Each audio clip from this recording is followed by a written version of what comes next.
Okay, so now the computer says that I'm live, so hello everyone. Long time no see, like really long time no see. Well, welcome back to my channel.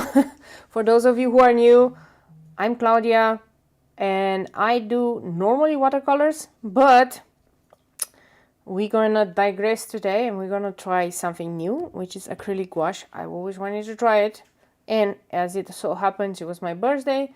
My husband was a very sweet guy and he actually bought me a set of these holbein acrylic gouache, and then I said I'm going to try it. Then I forgot about them, and now I've decided, you know what, I'm just going to do it. I have a book on Kindle that I bought, and then I'm just gonna swatch everything, and then I'm going to do one of the paintings from the book, and I'm gonna show you kind of how I go about it. It's gonna be my first time trying acrylic gouache. I don't know exactly what to expect, right?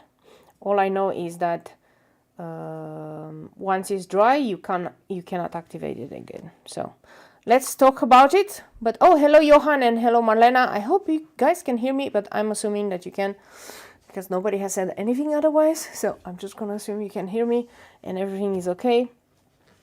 Just to start with the materials, I have some pieces of paper. These are from Stonehenge hot press paper. I decided to use hot press paper for this because I didn't want to deal with the texture. You can definitely use cold press or any other stuff, but the book I was following is saying use hot press paper for gouache, and since I don't use hot press paper for anything else and I have so much of it, I've just decided, you know what, might as well do it. Okay, so hot press paper. I have a bunch of brushes here. These are used to be my watercolor brushes, but I transformed them into gouache brushes. So I have a flat brush, I have an Escoda Prado number 4, I have a number 1 and a very tiny one, which I don't even know what it is. It's a number 2 and a number 1, right? The book says get a number 0. I don't actually have a number 0. Surprise, surprise, because I use watercolors and I don't really need a number 0. But, you know, like, let's get to it. Like I said, I got this set for my birthday. And by the way, I'm using also this palette. This is a ceramic palette. I bought it on Amazon. I think it was like 10 euros or something, very cheap. Like, it's a normal palette. It has a lot of areas. It looks like a house, and so then I can mix in the corners, you know, the gouache, and then being ceramic, I can put it under the water and just clean it. So, you know, that's easier. Anyway, let's talk about the present. I got this set. This is a 18 color set, and it comes with a lot of gouache. Of course, it comes also, it's a Japanese brand, by the way, Holbein. Although it looks like German, it's not German. It's actually, I think, it's a Dutch painter or something like that. But it comes with instructions in Japanese. Now, we're not going to read those because I don't read Japanese, but, you know, it's actually coming from Japan. They have lots of stuff, lots of mediums, and they teach you how to do it. But, you know, yeah, it's nice. It shows you how you can actually, they use the CMYK, cyan, magenta, and yellow to do all the colors, right? Which is different a little bit than primary colors, but and with the black in the middle. I haven't tried this technique yet for gouache, but you know, later on. For now, this is the set, and as it so happened, my husband knew that for gouache you need actually extra white and extra black, because white and black are the ones that always finish. So what he did is he bought me separate primary white and separate primary black. So these are just gonna be used for all the mixing.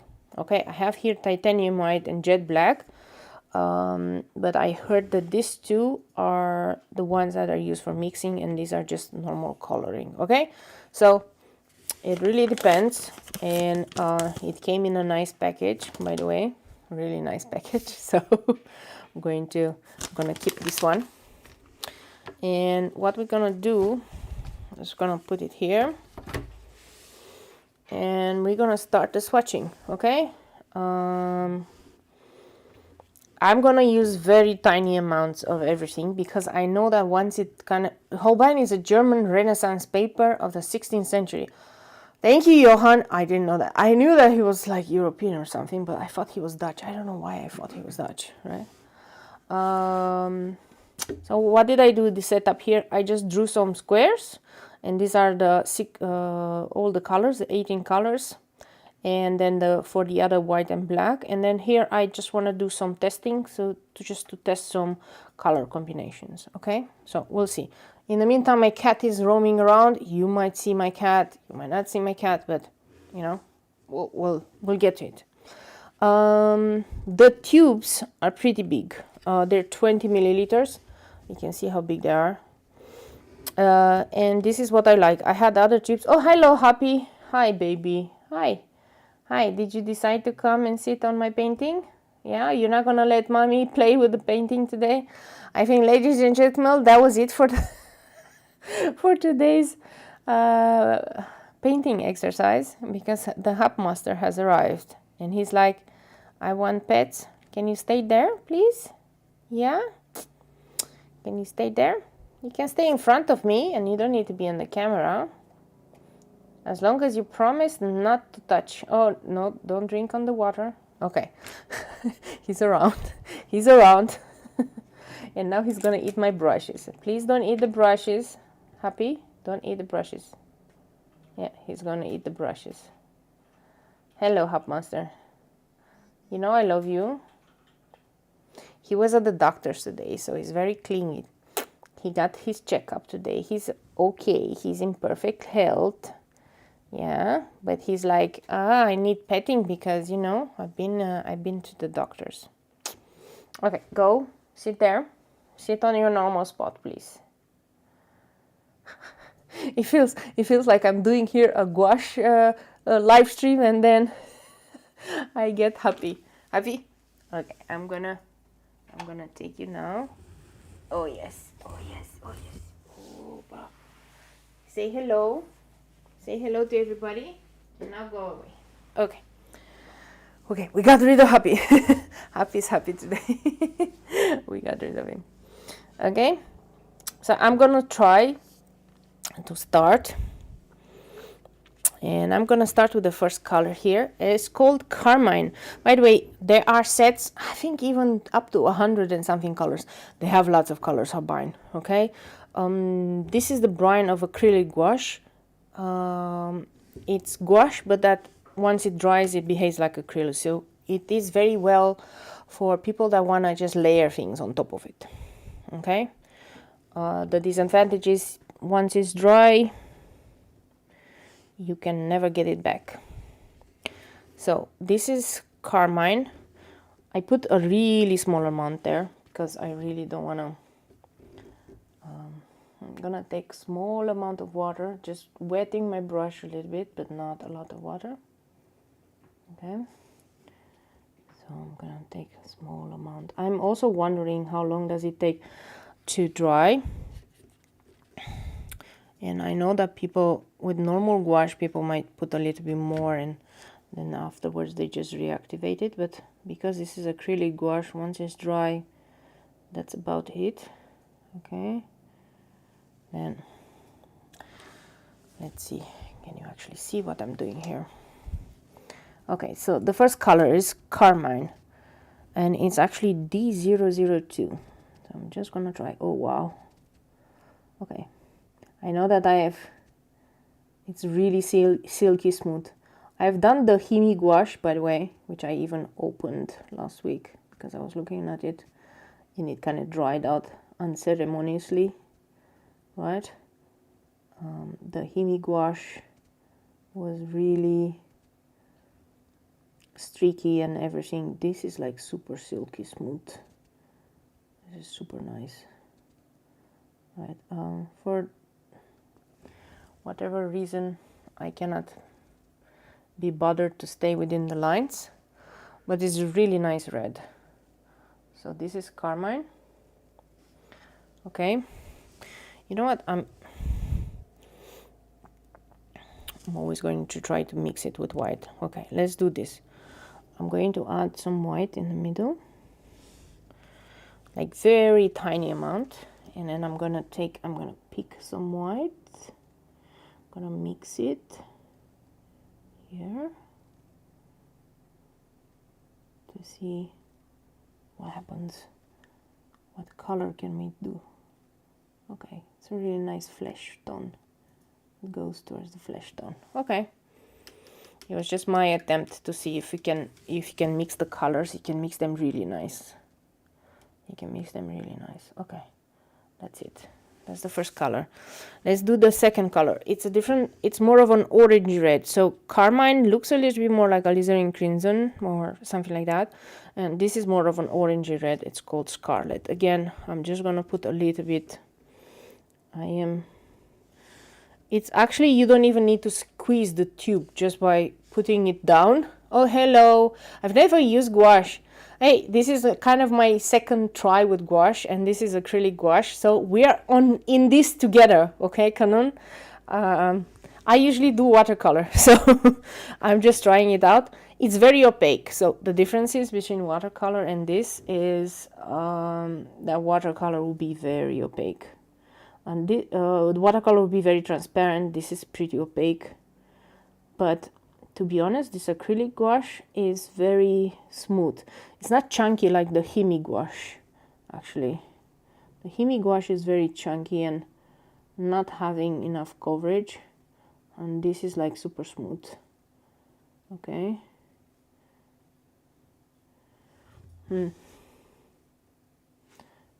I am trying to cover. Okay, you can still cover the pencil lines. It's okay. I think I need to learn to put lesser water into this. The trick with gouache is to almost not use any water, because and I'm gonna mix it with a little bit of white because I want to see what a different version of this looks like with white. And if you don't use too much water, then it is very opaque. If you want to use gouache like watercolor, then you add water. Okay, that's a nice color. It's more orangey red, right? I have a tissue. I have some tissues here, so I'm dabbing my brush on the tissue because I don't want to use a lot of water. Okay, that's it. Let's use this orange. Let's see this orange, how that works. Again, a very limited amount. I don't want to waste anything. Am I a hoarder if I don't want to waste stuff? Is that how I get cold? Like, Claudia, you're a hoarder because you don't want to waste any color. Okay, let's see.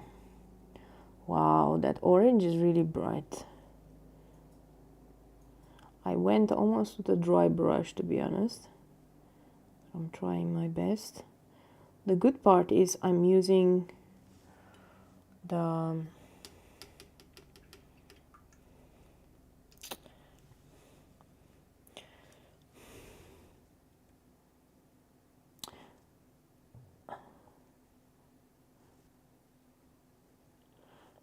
the flat brush, so that's a good thing.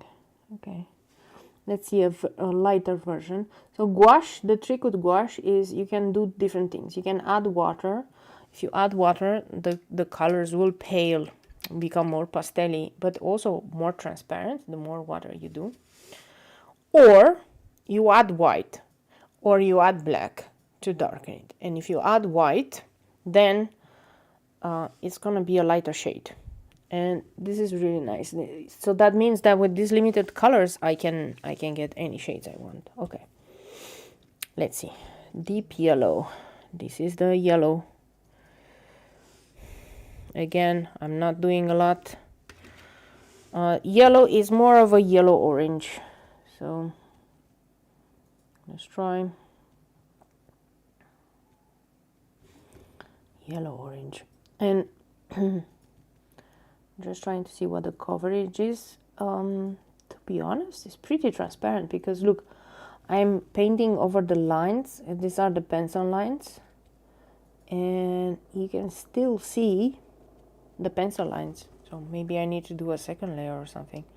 Or maybe I put too much water, but my brush is almost dry. I'm not sure if I'm actually using water.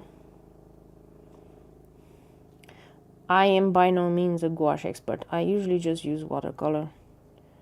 So if you're asking me, okay, you can do pretty light, pretty nice. I wouldn't know. I think the hardest part. Oh, Corina, very bright and reds. Can't wait to hear about the book too. Oh, yes. let's get through the swatching pretty fast, and then I'll show you the book.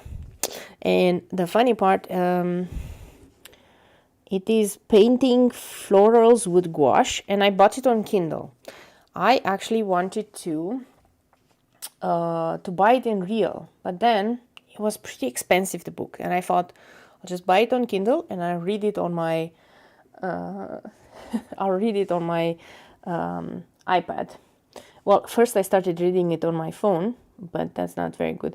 If you're trying to read a book that is about painting and it's a colored book on the normal Kindle, that normal Kindle is usually black and white, so you're not going to see a lot. So,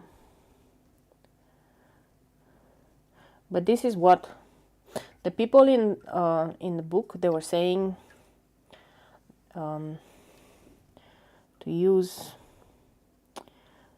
you know, what type of brushes.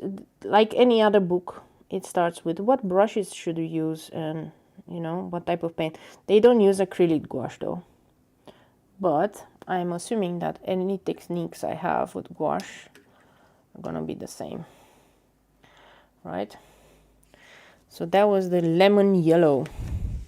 Let's see light green. Actually, the funny part is they have one, they are showing some combinations of colors, and one of them is green with blue, but they don't say which green and which blue it is, so I'm going to tell you all about it. Okay, I feel like you're gonna have to wait a lot. Okay, I need to hurry to finish the swatches so we can get to the book. Okay, this is a nice green. This is like a May green I would have in watercolor. It's a pretty vibrant green. It's pretty nice. Okay. The one downside of gouache is your brush gets really dirty because the paint is a bit more thicker and goes into the bristles, so it takes a bit longer to clean the brush. I'm gonna again mix some white with some green to see how light I can get this green. So, okay, these are nice. And this is another green. It's called just green. Okay, the other one is called light green. This is just called green. Not very imaginative holbein. Okay, and the next colors will be some of my favorite ones, because the next color will be Viridian, and that's the one I really want to get my hands on. Okay, this is just green, and it looks more like a permanent green, to be honest. So let's see. Yeah, it looks like a permanent green. I'll probably end up having gouache on my sweater. This is more opaque, so the yellows are not very opaque, to be honest, the yellow and the orange, but this green is pretty opaque. It's interesting to learn, because I'm using the same amount of water, and I'm drying my brush, so I'm almost using a dry brush here.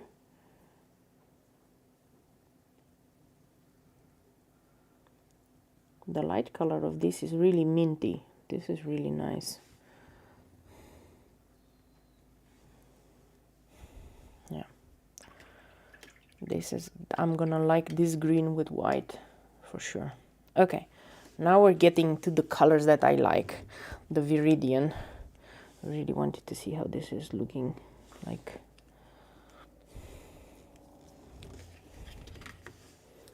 Okay.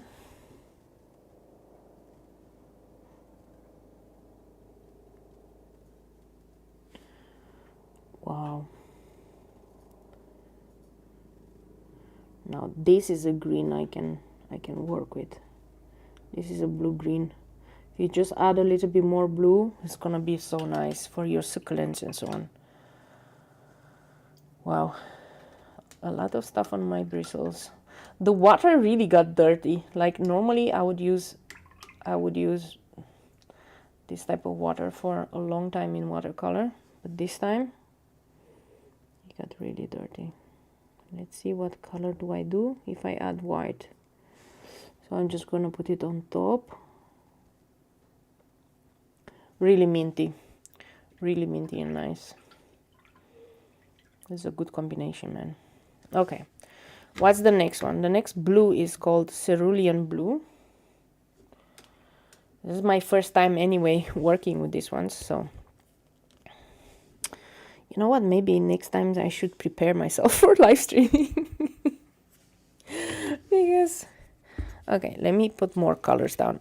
Cerulean blue and cobalt blue, and then I'll do both of them. Okay, there we go. And then I'm gonna take 2 by 2. Okay, cerulean blue, it's a really light blue. It looks like a powder blue kind of situation. Again, I'm trying to go over the lines to see if when I'm painting people would see my lines.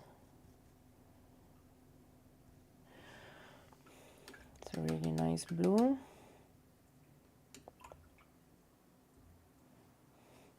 I'm getting some white and I'm gonna mix it up.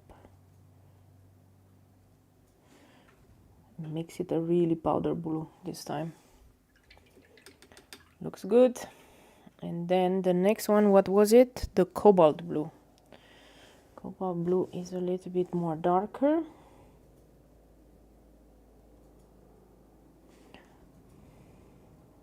Still a beautiful blue. Okay, what I'm noticing is that you do need a little bit of water.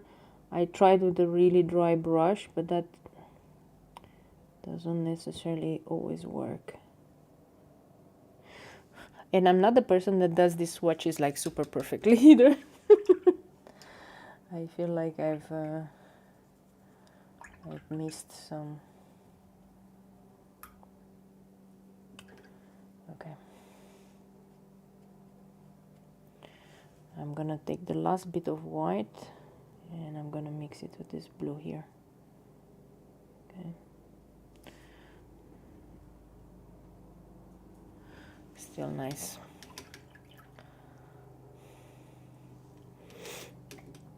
Okay, we're gonna go on to this next bucket and then I'm gonna do this one. This is more of a violet, I would say. It's called Ultramarine Deep.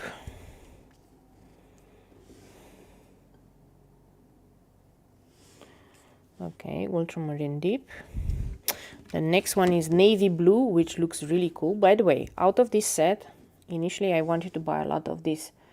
They have these specialty colors called ash colors and pastel colors. And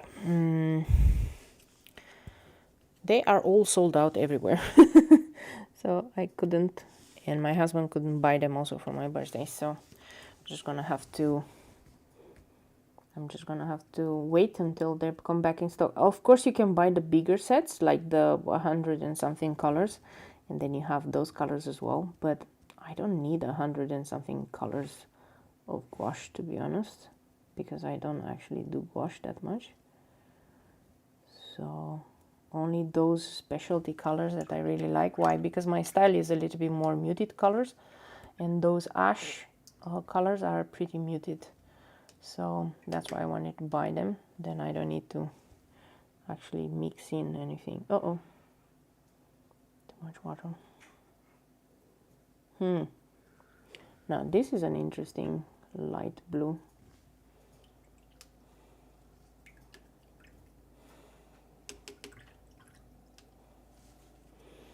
I want to pick up this color. I don't want my white to be blue, to be honest. So I'm gonna pick up the water. Let me see if I pick up the water. Yeah, that's good. Always have tissue paper next to you, people. Always have tissue paper. So that was the navy blue, the last one. And now we're going to go into an actual violet.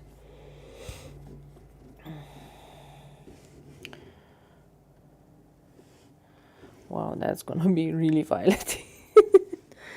And a magenta.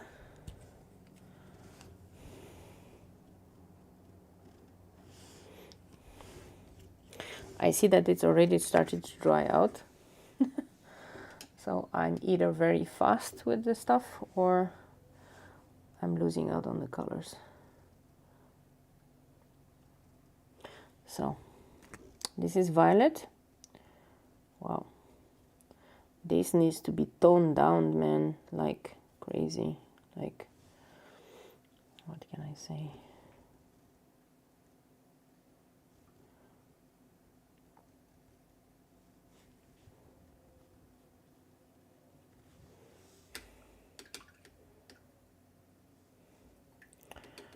And then the magenta.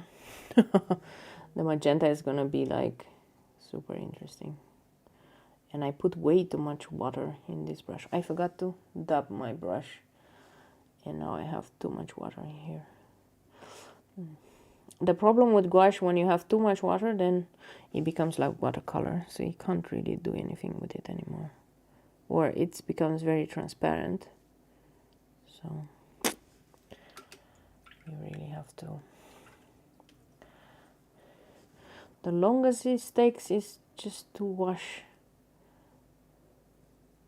Just to wash the brush. That is the longest it takes. Okay. So that's a nice pink. So if you add white to that magenta, then it becomes really nice. Okay, I'm gonna dab my brush. Now we're going into the last parts, which is gonna be yellow ochre. By the way, yellow ochre I'm going to have to use for the project. So that's gonna be one of the... And I have burnt sienna. I actually don't have burnt amber, which actually I was supposed to use, but well, I don't have all the colors in the world, but we'll use whatever we have.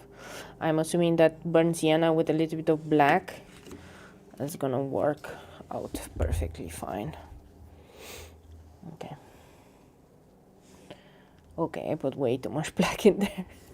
The idea is with white you kind of can play around with, but if you use black, then that's gonna be not very well. Black is very overpowering, so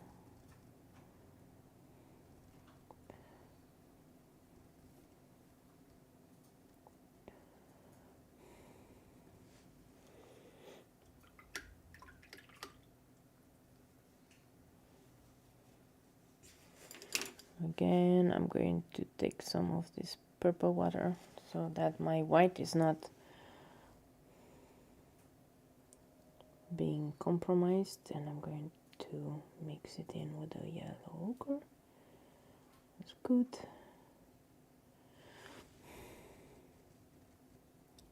That's a nice color. And now let's see the burnt sienna.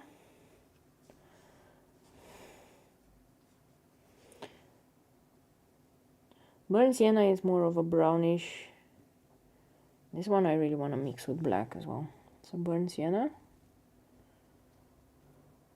It's a red brown. It's really nice. Then we'll see what we can do if we add white to it.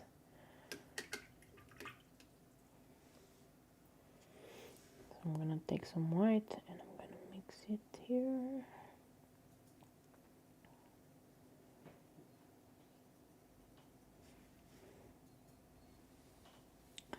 Yeah, it's a little bit of a nondescript color, but what if we add a tiny smidge of black to this burnt sienna, like really tiny I took, right?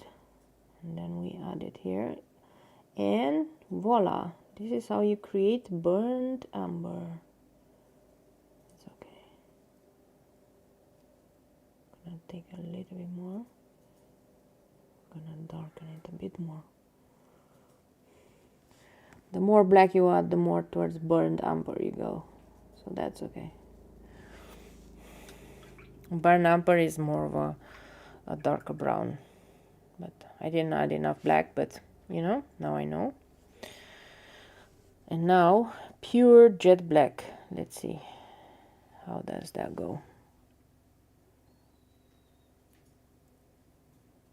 It's a really nice black. And now if we add black with white, what do you guys think will happen? I'm going to have white and I'm going to mix it with some black.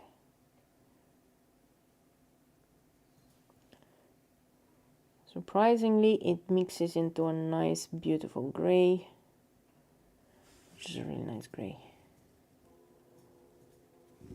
That's nice. And now, the last color, what was it? The white.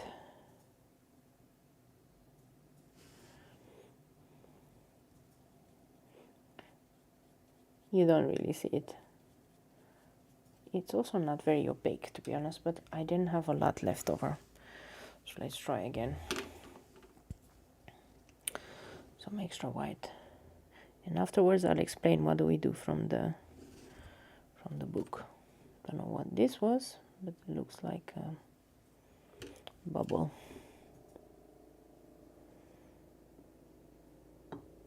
Okay. This is why you need 2 tubes of white, okay?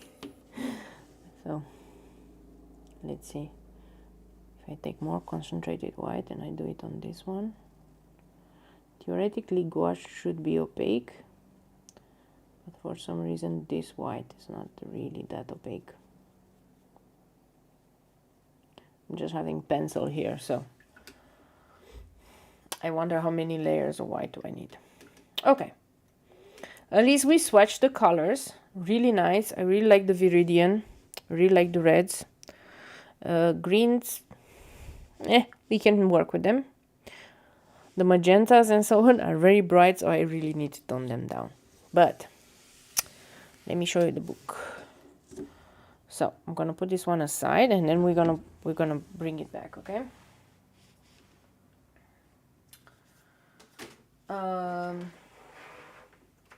And I'm gonna show you my pad here, so don't get stressed about it.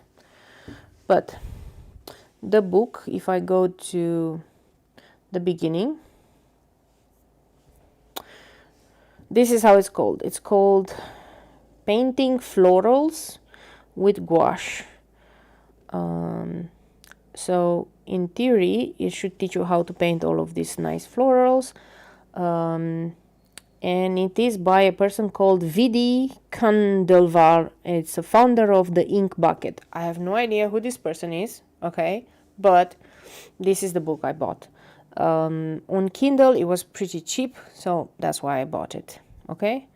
The other part, the nicest part of having it on your pad or on your Kindle, depending on what pad you have, is you can actually zoom in.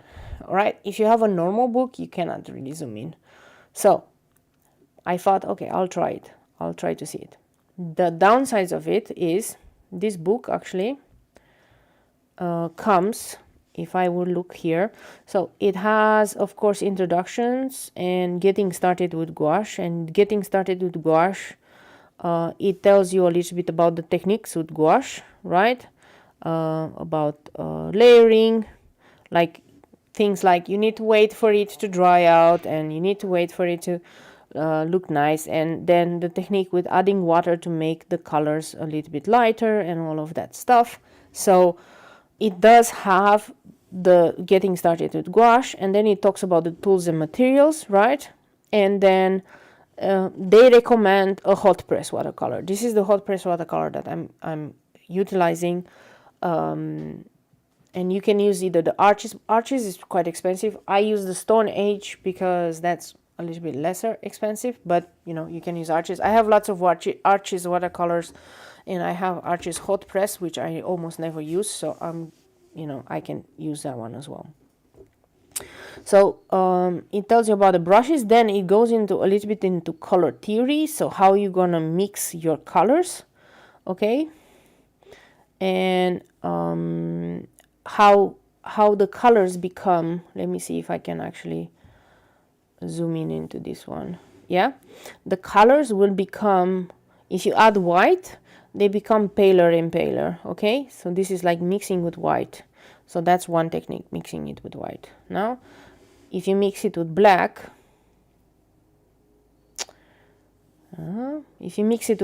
the colors become darker and darker, right? So you can get darker shades or lighter shades, right? So these are the main parts of the color. But what I like about it is not the painting. Okay, the painting techniques as well. It shows you some techniques like adding dots, adding lines, adding shadows and all of that stuff. That is fine. However, I like their exercises.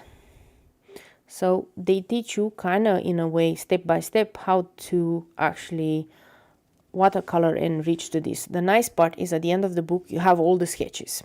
Now, if you would have had the normal book bought, you could have just copied these ones from the book.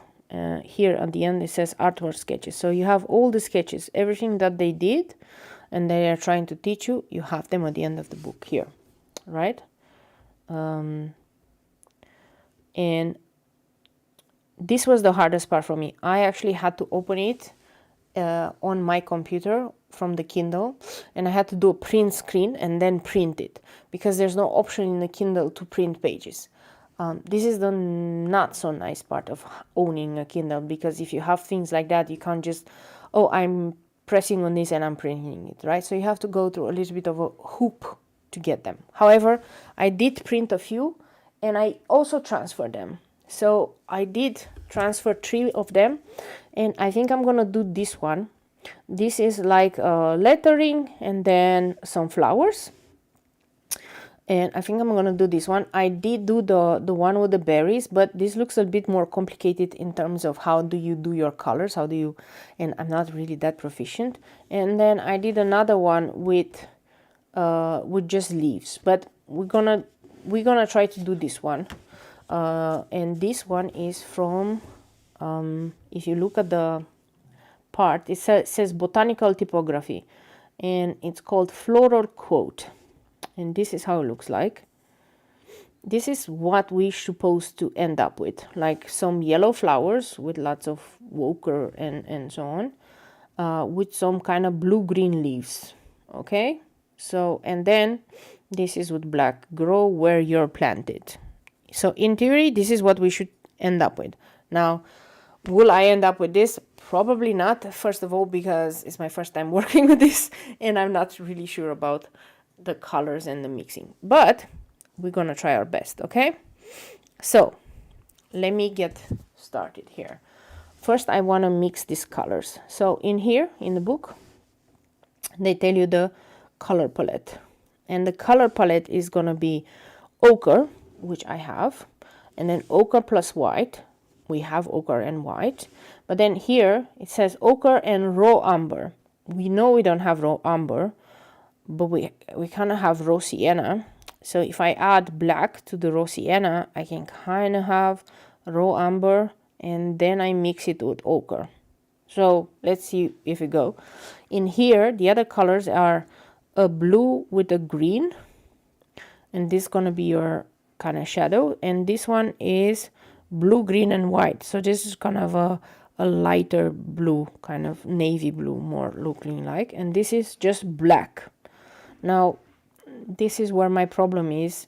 My problem with these ones is I don't have all these colors that they're saying. They're actually in the book talking about a set from Winsor & Newton. I don't have that set. I have the holbein. So we just have to make do with this one, okay? So I'm just going to have to mix the colors and see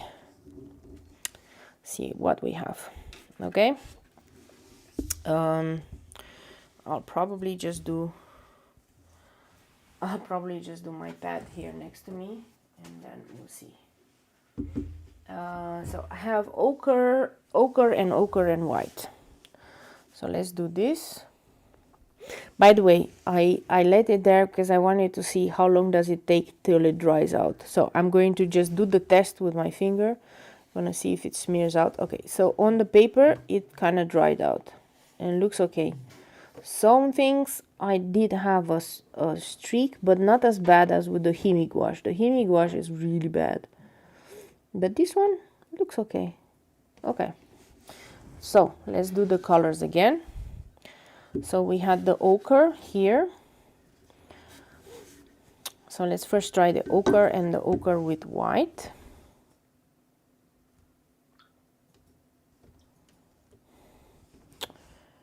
Okay.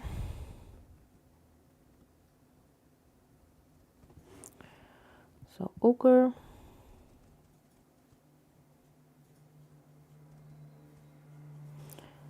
And then ochre here.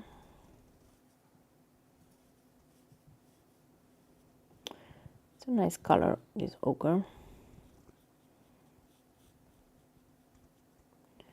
And I think I need to just put some more ochre here. Let me do.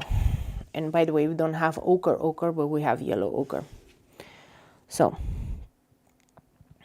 and whenever you have a book like this, you just have to kind of find substitute colors because they don't necessarily always work, I would say. Okay.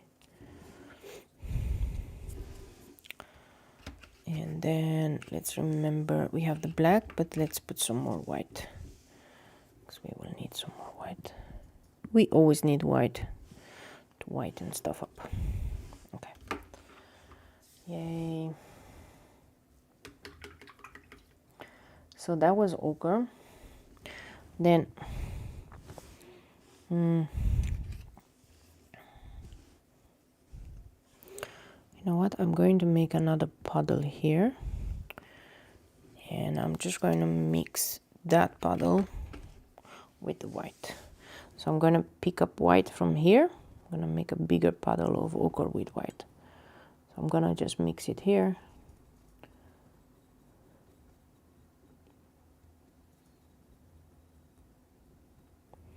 I'm trying to not waste too much of color. So this is ochre with white. Notice it's a lighter color. Okay. You could technically add more white, but it doesn't say the ratio in the book. So this is also something that maybe you just need to eyeball.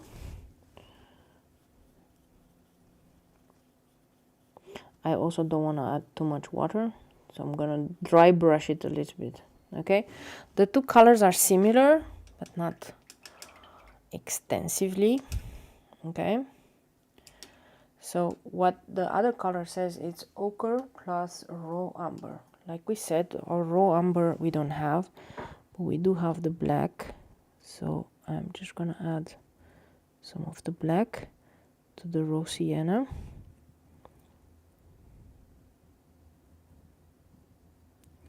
And make it darker. Need more black, more darker.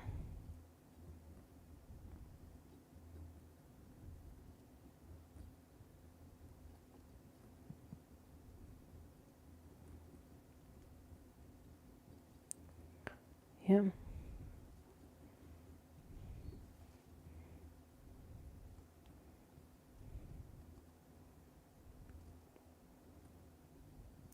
That's dark enough, and then we're gonna combine with some ochre here. I know that whatever colors I'm mixing here, they're not going to be reusable afterwards, so you know, they're a bit lost to me. Okay, so this is still a nice color. So I'm mixing 3 colors to make this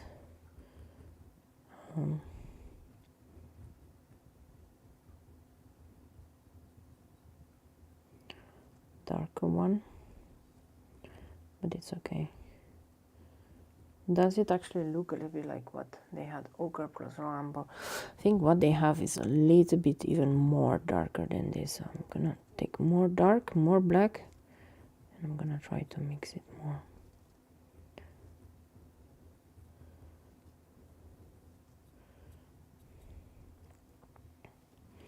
My fear is that I'm going to take a lot of time to mix these colors,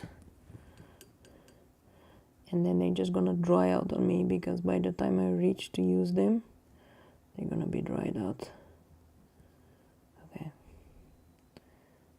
maybe this is the curse of the acrylic gouache. Okay, this is still a nice color, nice brown. Maybe not as dark as in the book, but oh well. I'm not gonna stress ourselves too much. Okay. Okay, so 3 colors. What else was it? What do they say? Blue and green. Now they don't say which blue and which green, to be honest. So I'm just gonna take the darker shades of this, the green here,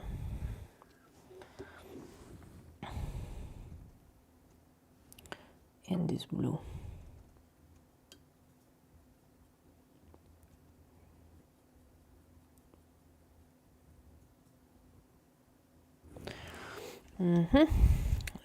Let me take some more green.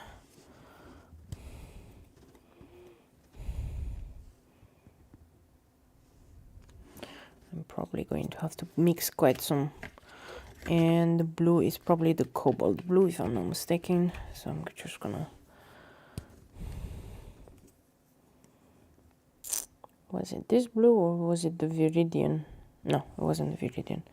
Oh, it was the navy blue. Okay, now I know what blue I used. Navy blue. So let's do the navy blue. This is more of a darker blue. It's okay. Okay.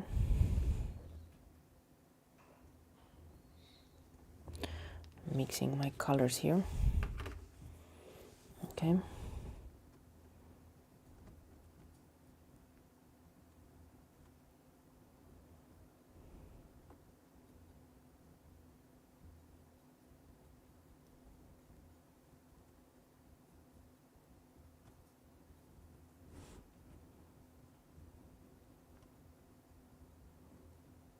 Okay. And then it says if you add white to this, so if I'm gonna scoop up a little bit here of this. So first of all, I'm going to paint it here. Yeah, that's okay. It doesn't look like what they have, man. On the book, it looks like really darker. Need a tiny smidge of water, to be honest. But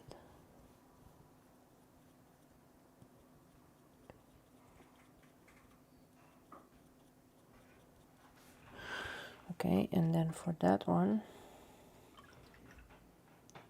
I'm just gonna add some white. So I'm just gonna steal from this one, and I'm gonna make it more white.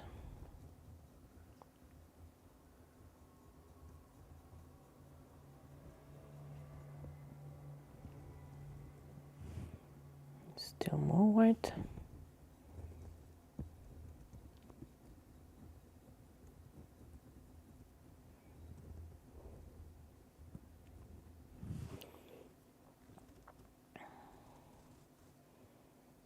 So this is my lighter shade, okay?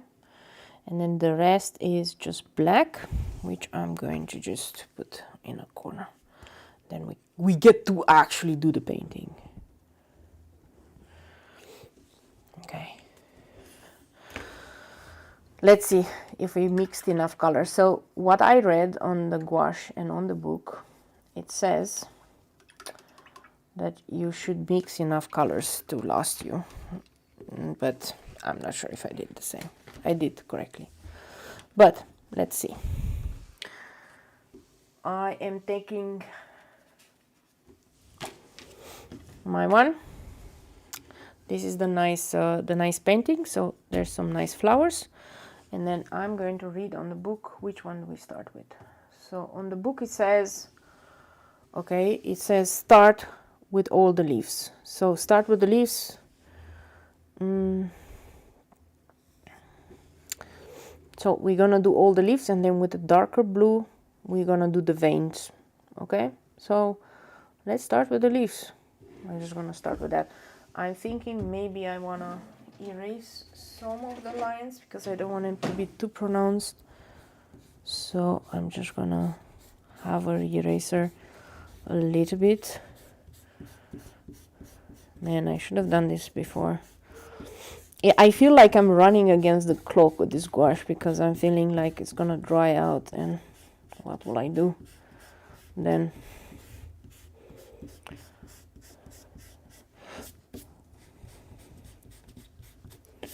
Okay, let's just do it. I'm going to use the round brush this time. This is my round brush. So I'm gonna use this brush, and we're gonna start with this. By the way, I'm adding more white here with this lighter blue-green. Okay. I'm gonna add a little smidge of water as well. Let's see how that works. So we're gonna do all the leaves. Because I took quite some color, I'm just trying it around.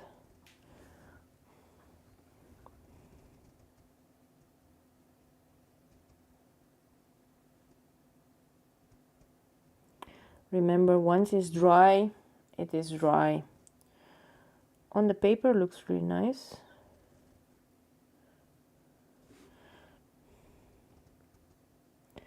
It could be that it is forgiving if you add on top of it, but if you mess up the lines here around, then I'm not sure how forgiving that one is.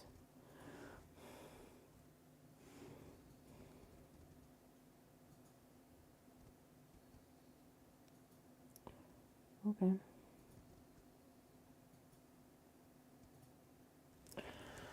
I'm taking way too much time for this.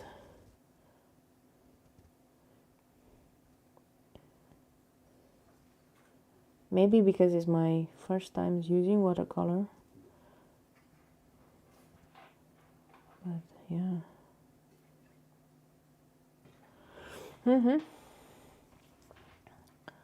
Still nice. The color that I mixed is still nice. So navy blue, remember, navy blue with green from the holbein.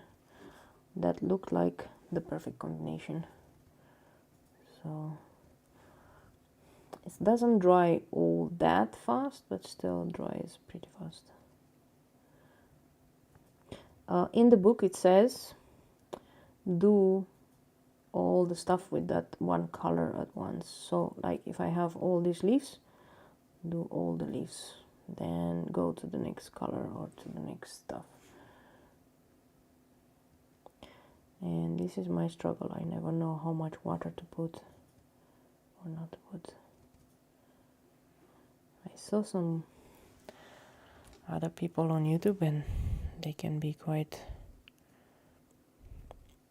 experienced, I would say.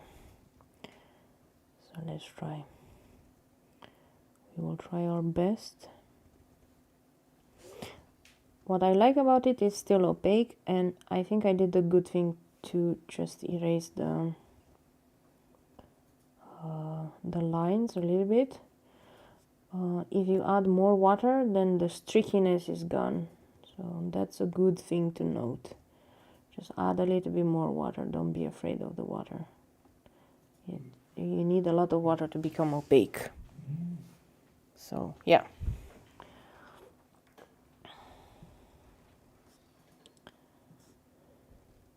It's a nice arrangement, by the way, that they have here. This is what I like about the book. It's maybe not very helpful in the colors because maybe you don't have all these colors, but what is helpful is that you don't have to learn how to draw when you're learning how to do things with gouache. Because I think with any new medium, if you're struggling on both drawing and and painting, then there's too many things that you need to learn at once. So it's always a good idea to have this like this. My only worry is that all these colors that I mixed are going to dry out. So let's see how fast we can do this so it doesn't dry out.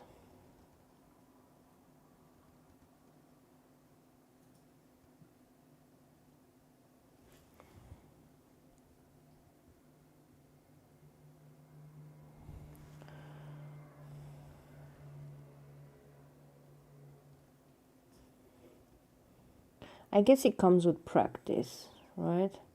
Being confident in your brush strokes and being confident in the amount of water you're adding, because amount of water seems to make it either more streaky or lesser streaky. So you just need to practice. Okay, more. Once I'm done with this side, I'm just gonna turn it around, but I still have this part to do. Now I'm realizing that the leaves are quite a lot. Maybe I should have tried a smaller painting. Okay. Dun dun dun.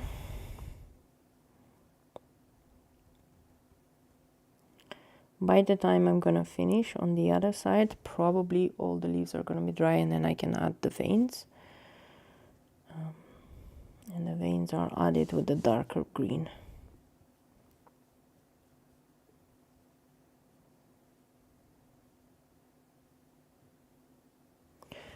Okay. I know it looks weird, but I saw some people not using the round brush, but a filibuster brush, which is kind of a rounded flat brush. But I've never used that type of brush before, so I am unsure whether or not I'll be okay with it. So for now, I'm just using a round brush that I'm usually used with, and I already did a mistake here, but we're just going to extend this. This is the problem. Like gouache, if you make a mistake, you can, for example, in the color, you can always add on top, so you can kind of fix it. But if you went over the lines, then it's very hard to fix that mistake, because there's no turning back from that one. It's not like I can blot it out or fix it, because it's too opaque to do so. So gouache has advantages and disadvantages, I would say.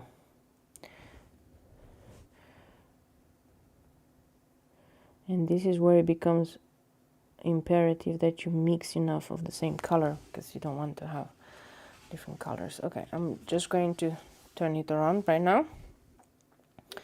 I'm gonna do the last stretches of these colors, and hopefully I have enough mixed in. I'm trying to use the brush to make longer strokes. This helps with the streakiness. In a way, I'm thinking I did good to try with hot press, because then I don't have to fight the paper as well as my brush. So I really am bad at these brush strokes, and if I had to fight the paper and the colors and everything, then that would have been too much. So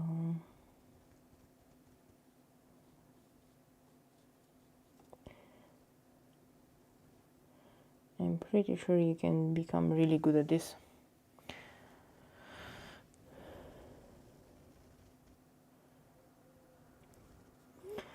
Maybe they should have told me to mix the colors later on. So let's say that I mix my first color, like the blue, because that's what I'm gonna start with, because this takes a lot of time.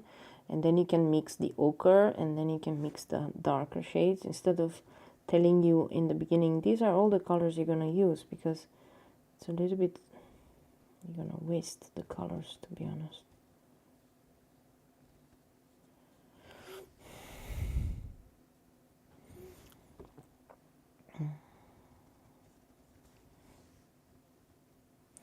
I'm adding just a tiny smidge of water all the time. I'm just dipping the tip of the brush in water, that's all I'm doing. This way I can go back and smooth things out, I'm pretty sure. It dries pretty matte though. Okay, so it's not gonna be as shiny as you would hope.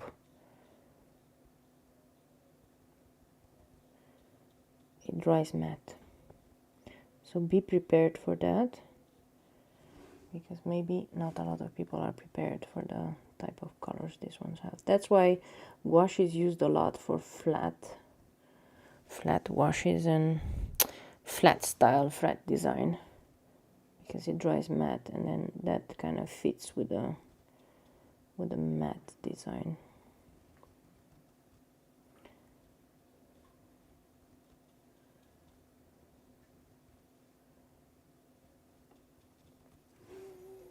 Okay, not a lot of leaves left now.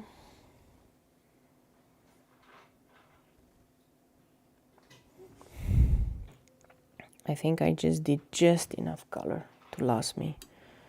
Let's see, I only have 3 leaves here, so not a lot of color left over on my palette here. And I'm sorry if I'm not watching the chat right now, but if there is anybody on the chat, let me know that wants to know anything. So all in all, the book, I put it in the description of this video, by the way. The book is a good book to have, especially if you're starting with gouache. You still should watch some YouTube videos about color mixing, I think, because it doesn't really help you. It helps you a little bit more with the composition and what colors go well together and so on. But for example, I was reading the book, and it said there, like, one of the colors you need is a flesh tint. I don't have that color, right? It doesn't tell you how to mix it, so I just have to Google flesh tint just before this video. So yeah,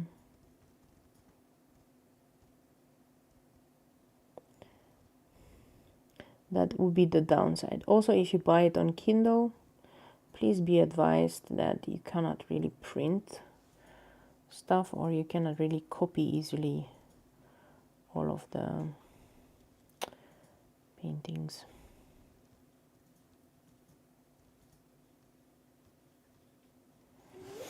Okay, I think I've done it. Yay. And now what does it say? Actually, it says go and do it with a darker blue. Okay, but then I need a tinier brush, so I'm gonna use the, which brush should I use? The number 1. I'm just gonna use this brush. Number 1 is very pointy, very tiny. And then we're gonna see, I'm gonna take this darker green blue, and I'm just gonna try to utilize the tip of the brush. Okay, I'm noticing I do need some water. When you're trying to make a line and it doesn't really go smoothly, add some more water. I hate it when it doesn't go smoothly.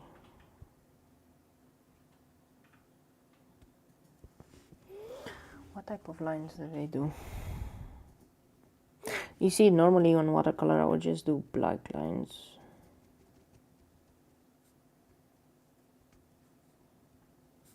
I wouldn't have bothered to do the lines the same color or different color, like this.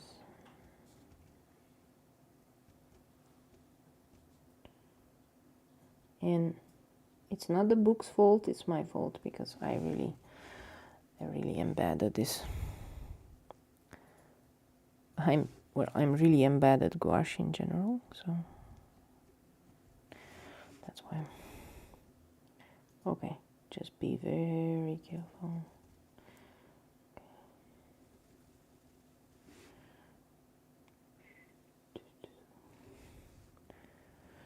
maybe not the best brush.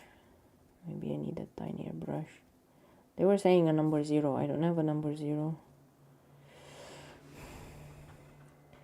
I almost never felt the need beforehand, before this, to actually use a number 0 brush. That's why I'm using number 1. It's a bit too big, number 1. This.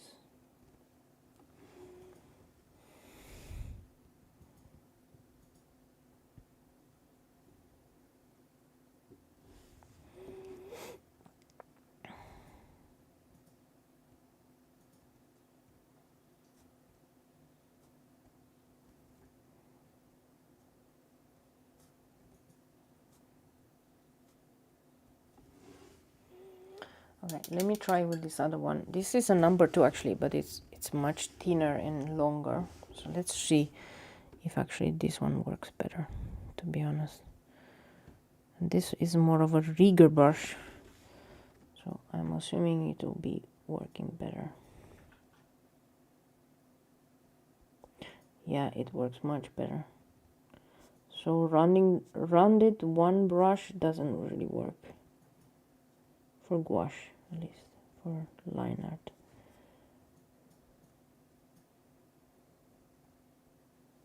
I guess I need to start buying myself new supplies. With every new medium, I'm like ended up buying a lot of different things.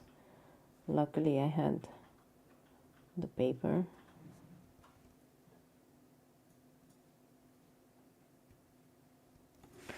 I'm not really paying attention to these lines, to be honest.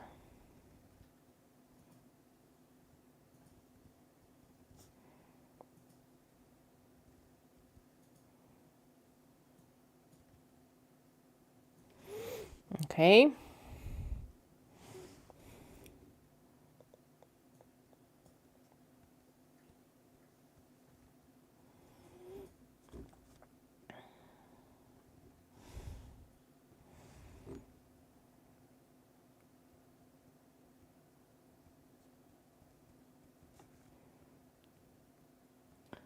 The good thing, so if I were to compare with the other gouache I did, with the designer gouache, adding layer on top of this is okay, because it doesn't pick up the other layer. So because the other layer just dried, and it's not a problem. Okay, so on that side, I would say it is a plus versus the designer gouache or any other gouache, because to be honest, I hate it when the other layer just activates again and then I'm dragging colors around. This makes it much easier. That's good. That is the reason why I wanted to try the acrylic gouache, because of this reactivation part.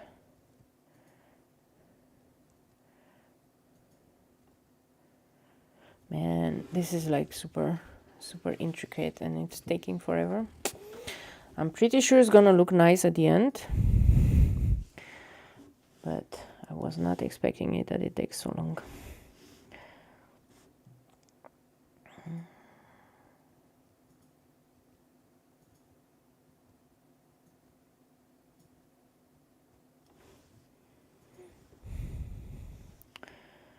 I so much prefer these tiny lines to do them with ink rather than with brush. My brush work is really bad. I know some people do it even in watercolor, right? They do the line art with watercolor or with ink and with a brush. I have never done that, or never tested that extensively, and you know, you do need practice for the brush work.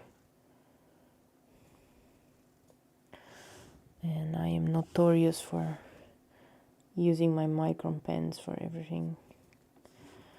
Making lines here with gouache is like, I'm gonna say torture, but at least the rigger brush is better for lining. It it's much easier to control.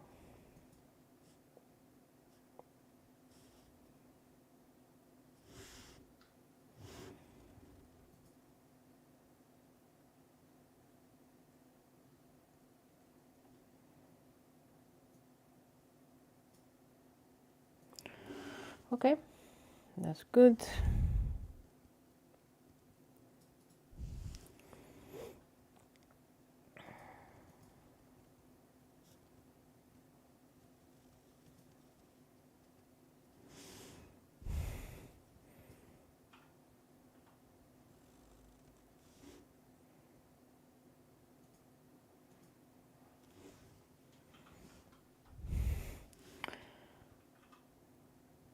Not many leaves now left, only that bunch and this one.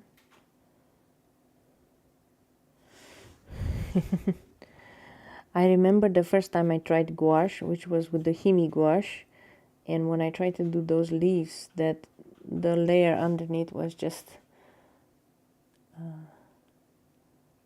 disappearing from me. What a struggle that was.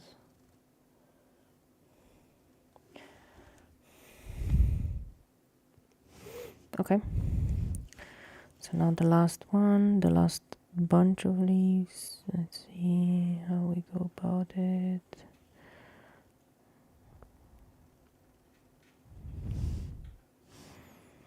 I did way too much color of this darker blue and way too less of the other blue.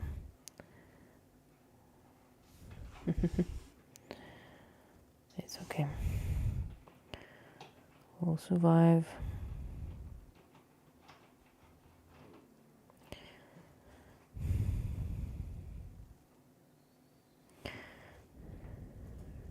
I have not done a lot of art lately. First of all, because my house was a mess, because the guys that were supposed to do the windows, so I was supposed this year to change all my windows, and they came early than expected.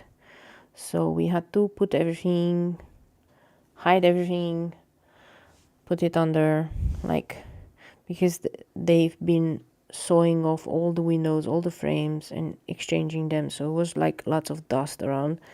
I haven't had actually access to my to my desk in a very long time. Okay, actually I think I'm officially done with this one. Oh my god, that took forever. Okay, the next part, they say do all the other ones with the ochre color. So let's do the other ones are the flowers. Okay, and do it, or the base color is the ochre with the white. Okay, so ochre with the white is here. Remember that I mixed this one, so I'm gonna add some more water to it, trying to activate it. And I'm gonna do all the flowers, leaving the heads, because that's gonna be with black. So this is ochre with white, so it's a lighter ochre, I would say.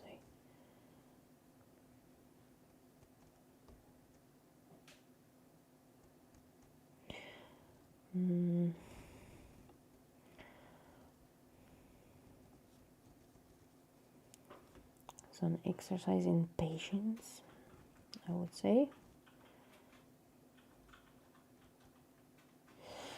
Yeah.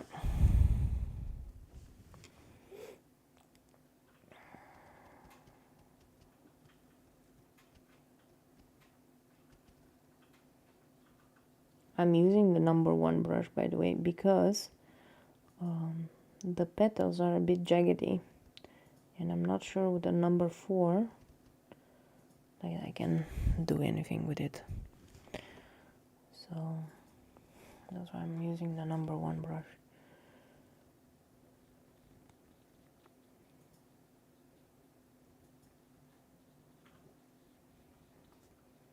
In theory, these flowers will have another extra layer on top, and then some extra layers more, And then the last one is going to be this darker color. Okay, so let's see.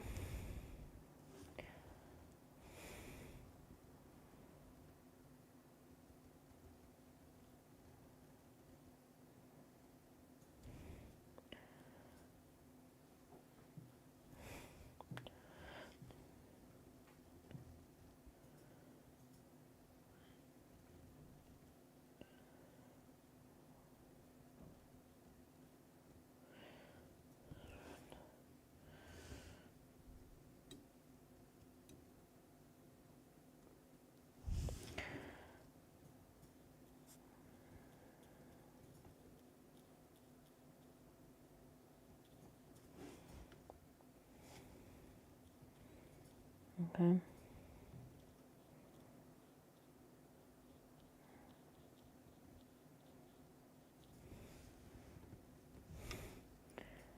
You need a small brush for this kind of things, and you need a lot of patience.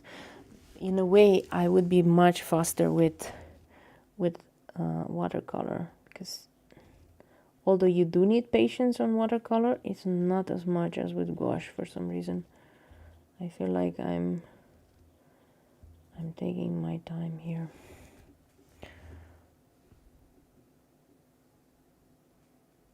Okay. What I'm wondering now is when it's all going to dry out, whether if I can actually clean the palette or not. This is my problems that I'm thinking of, because this is, I know it doesn't reactivate, so the question is what happens. I'm gonna do this one also.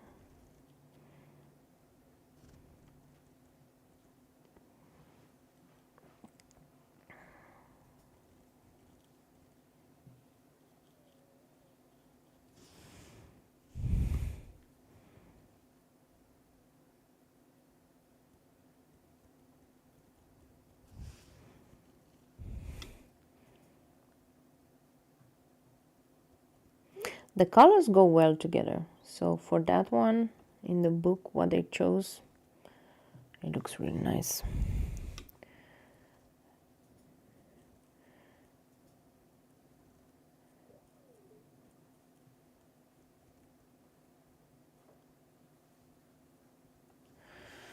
Okay, and apparently we have one here, and by this time I need to probably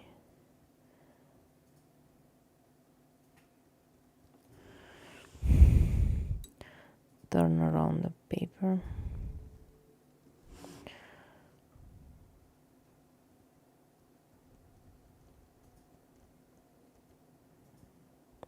Yeah, I'm liking it. It works very nice, as in it's not such a pain to work as with the other with the designer gouache or with the Himi gouache. It actually goes on pretty smooth and doesn't leave very much streaks, which is good. However, it does take a while to do everything. You need to be very careful. So maybe I need to do bolder shapes or something instead of trying these tiny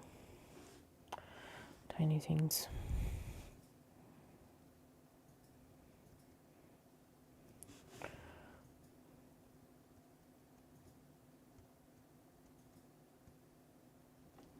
Okay, 2 more flowers and then we're done with the flowers. I mean, we're done with the first layers of the flowers. So let's try to see.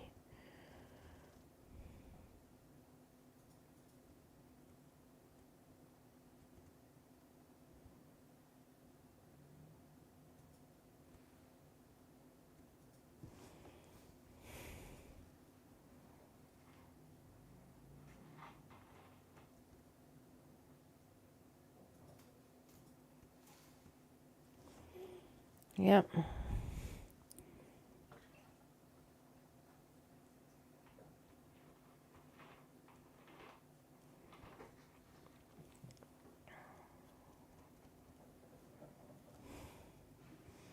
I didn't mix enough color. That's why I'm struggling here. You never know how much you need, to be honest. Some people are very good at this.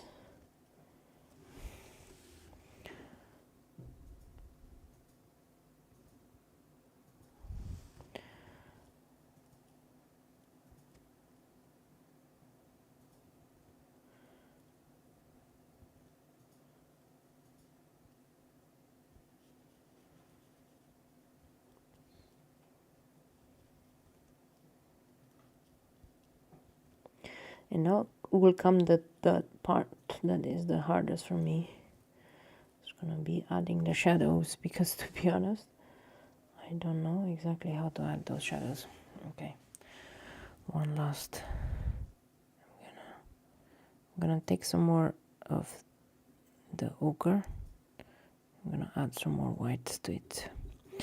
I was out of color, so let's hope it's the same color. Yeah, it is the same color.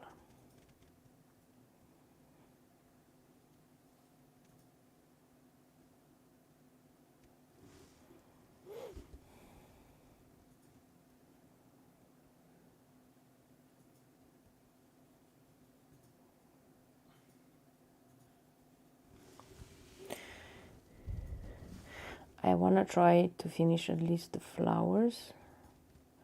I will probably not be able to do the writing because I don't think I have the correct brush anyway. And you need a really fine brush. I don't think the rigger is gonna help me do calligraphy. But at least the flowers I want to finish. Okay. I want to see how it goes.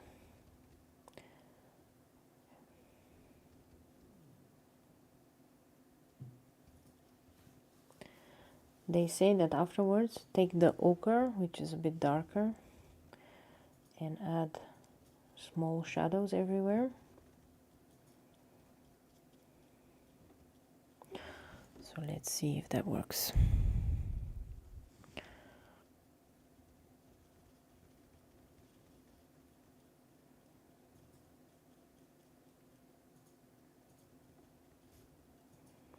I will need to make the picture a little bit bigger so I can see what I'm doing. Okay.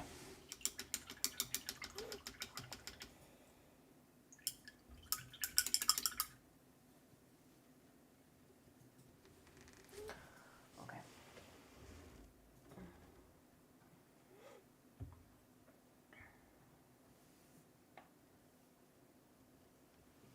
Okay. Just some haphazard lines. I'm gonna let that one dry. I'm gonna turn it around. And we're gonna just add with ochre, which should be a darker color. Just some.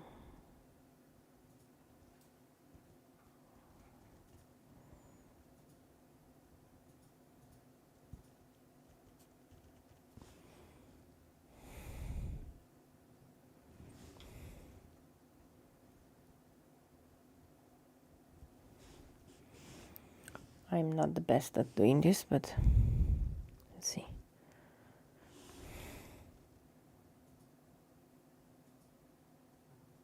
It's a very tone-on-tone color, this ochre stuff. So the middle of the flower.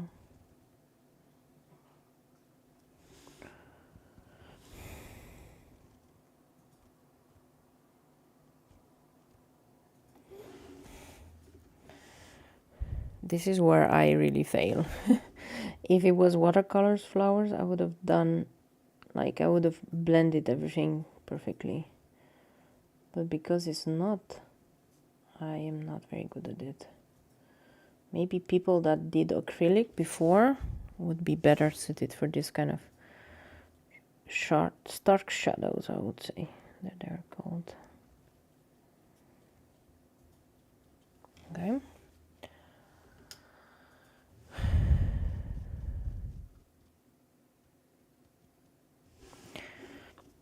I'm gonna add also on the buds here.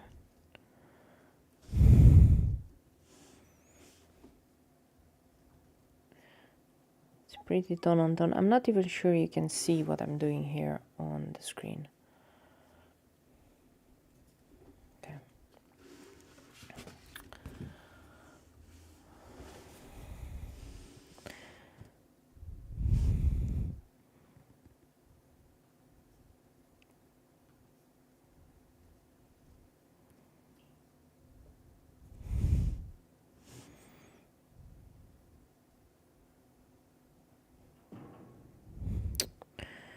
My cat has decided to come again. Hopefully she's not coming here. Okay. The contrast is still good, right? Maybe I'm not the best at adding this, but it's okay.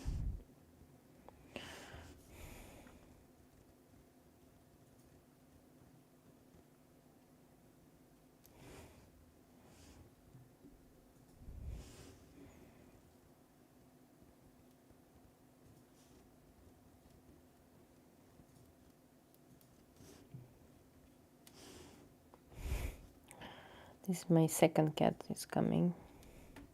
Oh, she's just passing by. Okay. So second layer, I think on the flowers is done. And now will be, maybe we should add the black in the middle. Let me check what's the next picture.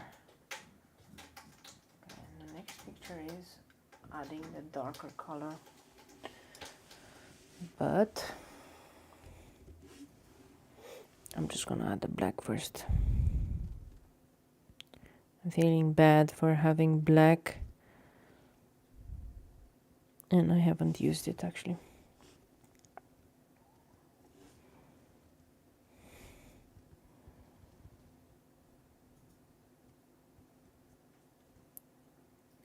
They say the center of the flower should be black, and then you do some white dots afterwards,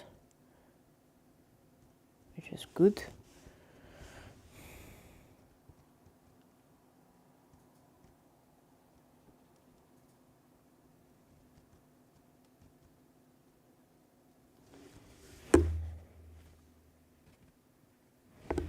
Okay, they really come together, right? When you add the black to the center, they really come together. And then I'm gonna do the darkest brown. That's really gonna make it look like a flower, I think.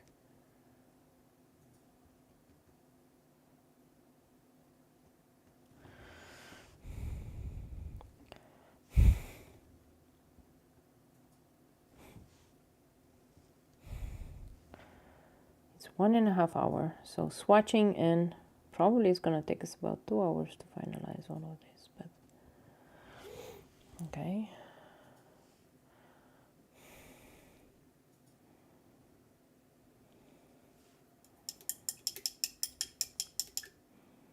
Now let's do this one. Okay,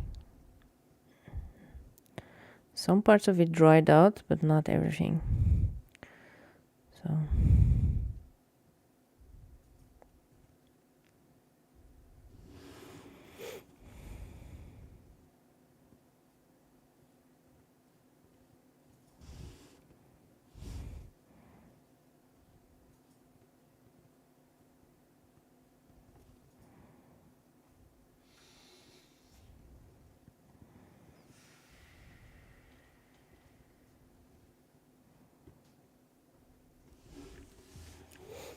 I'm not very good at adding these lines.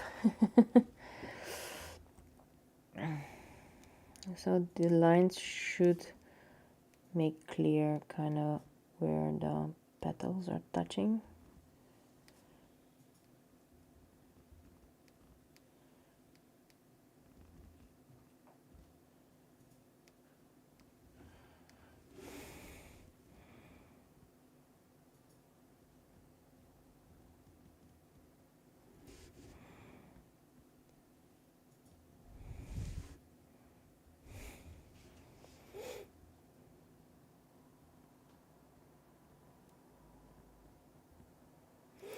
probably need to learn.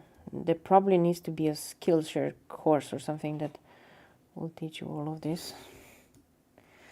So this is yet another problem of the book. It's not a problem, but it doesn't really, I mean, it's about gouache. It's not about how you draw. And I think that is the I think that is the bigger stuff. So, you know, how do you do the shading? How do you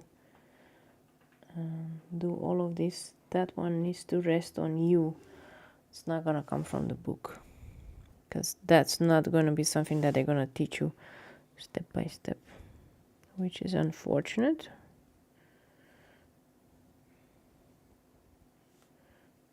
But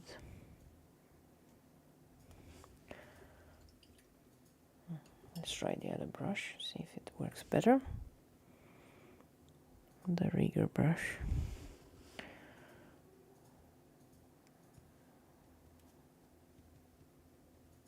I think it will work better, the rigger.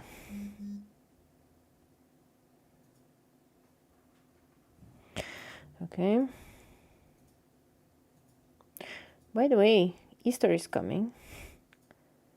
So for those of you who maybe I won't see the next Sunday, happy Easter. That's all I can say. So again, this color I mixed way too much. This one's dried out. I will try to see if I can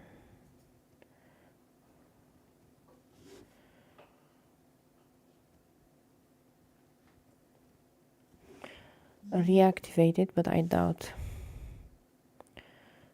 My watch says to move more.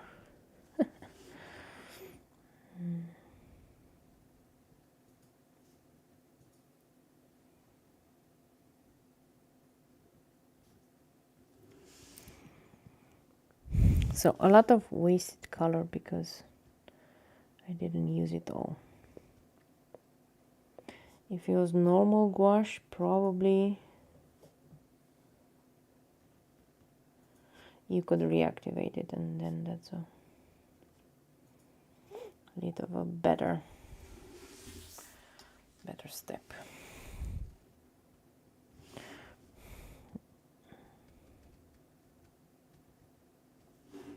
Okay. I wouldn't say it's a work of art or anything, but at least it's good. Looks good so far. I'm gonna add the white dots. So apparently in the middle you're supposed to add white. So okay, this white dried out. You see, that's a problem. I need to put some more white.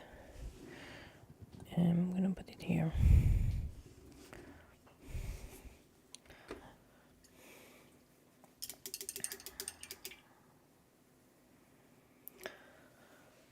I'm gonna dry the brush. And I'm going to do white dots.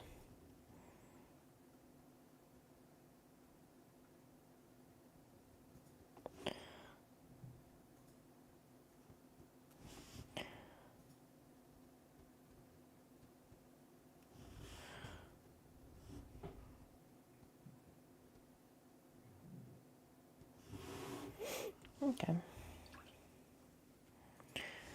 And this ochre here, I think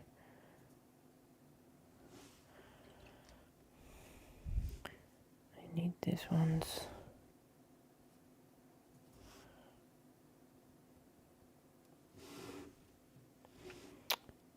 This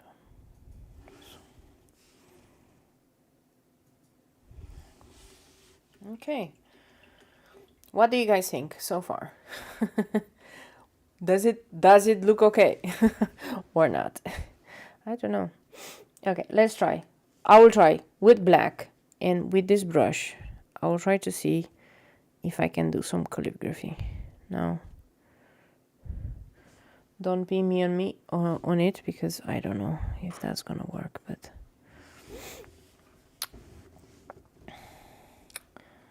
let's see.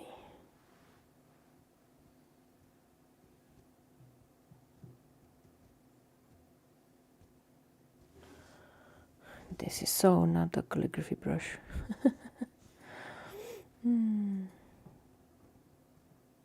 I think for calligraphy you need a special skill with gouache, and this book doesn't teach you that, because you need a little bit, I think, more water to make it more smooth, right?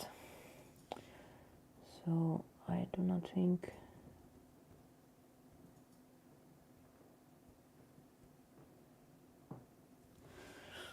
normal just taking gouache works.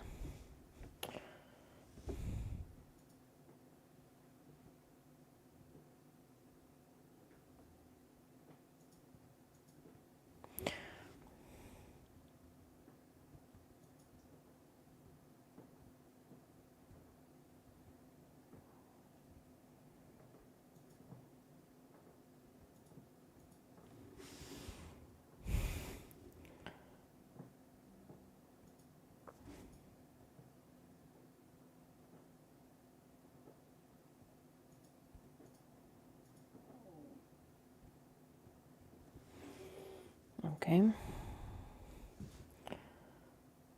then this one doesn't go as smooth with this brush, so it's gonna be a wonky calligraphy.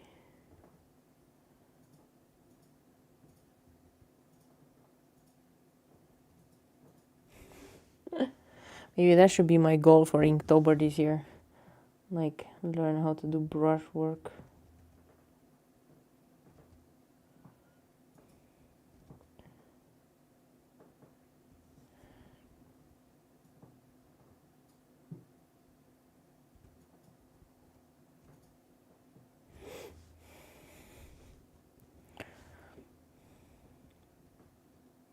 I think I've embarrassed myself enough, don't you guys think? Planted.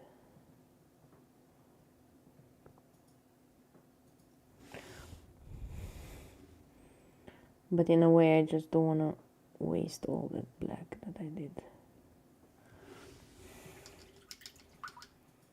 Okay.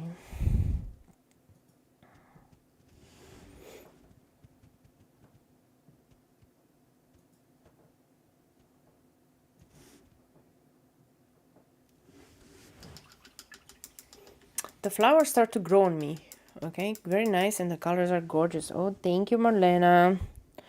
Let me try the number 1 brush. Let's see if that one works better for the calligraphy. Let me do more water. Okay, this is number 1. It's a bit more thicker brush, but maybe I can do more better strokes.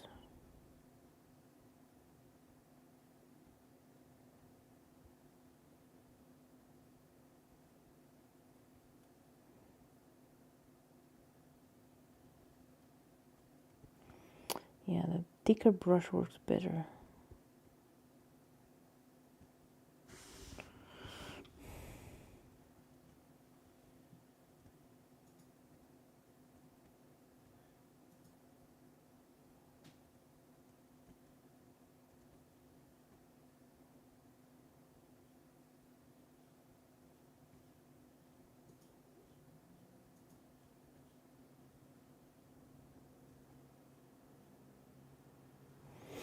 Okay. Not perfect by any means, but anyway, it looks okay.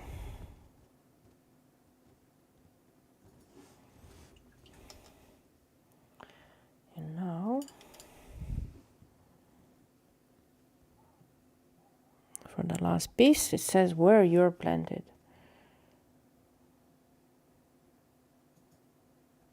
Okay, these letters work okay with the rigger brush.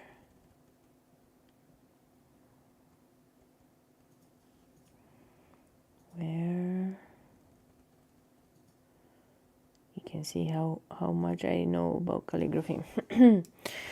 Da -da -da -da -da. Your